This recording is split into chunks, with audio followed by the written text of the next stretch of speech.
রিয়াং জনজাতিদের মাতৃভাষা কাউব্রোকে সরকারি স্বীকৃতি এবং হজাগিরি দিবসে ছুটির দিন ঘোষণার দাবিতে শনিবার রাজধানী সার্কিট হাউস সংলগ্ন টিএফডিপিসি এর সভাগৃহে এক সভা অনুষ্ঠিত হয়।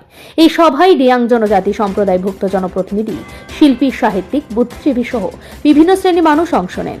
সভায় প্রধান অতিথি হিসেবে উপস্থিত ছিলেন কৃষিমন্ত্রী রতনলাল নাথ। মন্ত্রী রতনলাল নাথ তাদের দাবির প্রতি সম্পূর্ণ সহমত পোষণ করেন এবং বলেন, খুব শীঘ্রই রিয়াং জনজাতিদের দাবি পূরণ হবে। তিনি আরো বলেন, রাজ্যের মধ্যে রিয়াং জনজাতিদের সংখ্যা অনেক বেশি, কিন্তু তারা তাদের মাতৃভাষায় কথা বলতে পারছে না, বরং ককবরক ভাষায় কথা বলেন। তাদের ভাষার স্বীকৃতির পাশাপাশি হজাগিরি দিবসে ছুটির দাবি জানিয়ে কৃষিমন্ত্রী রাজ্যের মুখ্যমন্ত্রীর কাছে একটি দাবি সনদ প্রদান করেছেন। আজকে এখানে আসার মূল উদ্দেশ্য হলো রিয়াং কমিউনিটির মধ্যে যারা ইন্টেলেকচুয়ালস, যারা জনপ্রতিনিধি, অনেকে এমএলএ, এমডিসি বা অন্যান্য রিপ্রেজেন্টেটিভ এবং এনজিওদের অনেক প্রতিনিধি এবং বহু শিক্ষাবিদ, অনেক টিসিএস অফিসার রয়েছেন, অন্যান্য পুলিশ অফিসার রয়েছেন, অন্যান্য সিভিল অ্যাডমিনিস্ট্রেশন অফিসাররা রয়েছেন। তারা আজকে এখানে এটা হলো টিএফডিপিসি অফিসার কোয়ার্টারে একটা সম্মেলনের ডাক দিয়েছেন এবং এটা মিটিংয়ে ডাক দিয়েছেন প্রমোদ রিয়াং। ওনাকে একটা বিশেষজ্ঞ কমিটি, রাজ্য সরকার একটা কমিটি করেছে, বিশেষজ্ঞ কমিটি, যে রিয়াং বা ভাষা যেটা কব্রু এক্সপার্ট কমিটি, সেটাকে কিভাবে ইমপ্লিমেন্টেশন করা যায় এই জন্য একটা কমিটি করে দিয়েছে। আজকে ওনার ডাকে এখানে সবাই, অন্যান্য এমএলএরও আসছেন, এমডিসিরও এসছেন এবং executive member of the ADC তারাও এসছেন, আরও অন্যান্য জনপ্রতিনিধিরা এসেছেন, তারা সব জড়ো হয়েছেন।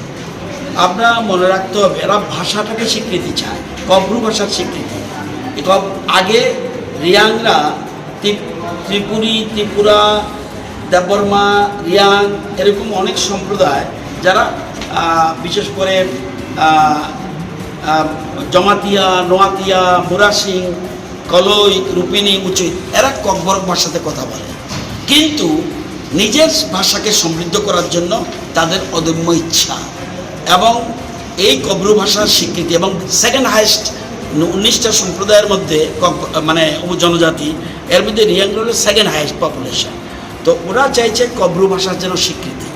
আমাদের সরকারও প্রত্যেক ভাষা যেন হারিয়ে না যায়, তাকে সমৃদ্ধ করার জন্য, বিকাশের জন্য আমরা চেষ্টা করি।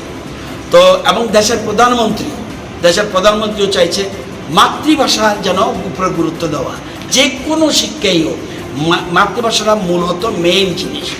তো আমরা বিভিন্ন রকম ভাষাকেও আমরা ত্রিপুরাতে গুরুত্ব দিচ্ছি। আমাদের আগেকার মুখ্যমন্ত্রী বিপ্লব কুমার দেব, বর্তমান মুখ্যমন্ত্রী ডক্টর মানিক শাহ, সবাই চাইছে কোনো ভাষা যাতে হারিয়ে না যায়। তো আজকে এখানে আমি এসেছি তাদের আমন্ত্রণে, তাদের ভাষা যাতে আরও বিকশিত হোক এই জন্য আসা, এবং তারা একটা ডিমান্ড দিয়েছে to the chief minister through me, এবং আগামী দিনে ওনারা নিজেরও সেখানে ডিমান্ড, দুটো ডিমান্ড পেয়েছে। 1 নম্বর রিকগনিশন অফ কব্রু ভাষা, সেকেন্ড ইজ হজাগিরি যে ফেস্টিভ্যাল, এটা world famous now, not in India, not in Tripura, world famous. সেই হজাগিরি ফেস্টিভ্যাল, এই টিমকে নিয়ে আমার মনে আছে শান্তিবাজারের একটা টিমকে নিয়ে আমি রাশিয়া গিয়েছিলাম 1989, সেখানে গিয়েছিলাম ভারত উৎসবে যোগদান করার জন্য। তো হজাগিরি ড্যান্স শুধুমাত্র ত্রিপুরা বা দেশের মধ্যে নয়, সারা পৃথিবীতে জনপ্রিয়।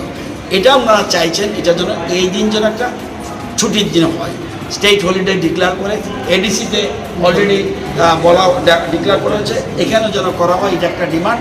আর মেইন ডিমান্ড হলো স্বীকৃতি, হজাগিরি আমার কব্রু ভাষাটা যেন স্বীকৃতি দেওয়া, এটা নিয়ে আসা, এবং আমি ব্যক্তিগতভাবে এই ভাষার বিকাশে বিশ্বাস।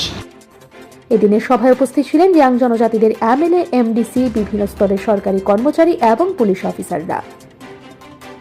ব্যুরো রিপোর্ট, নির্ভী নেটওয়ার্ক।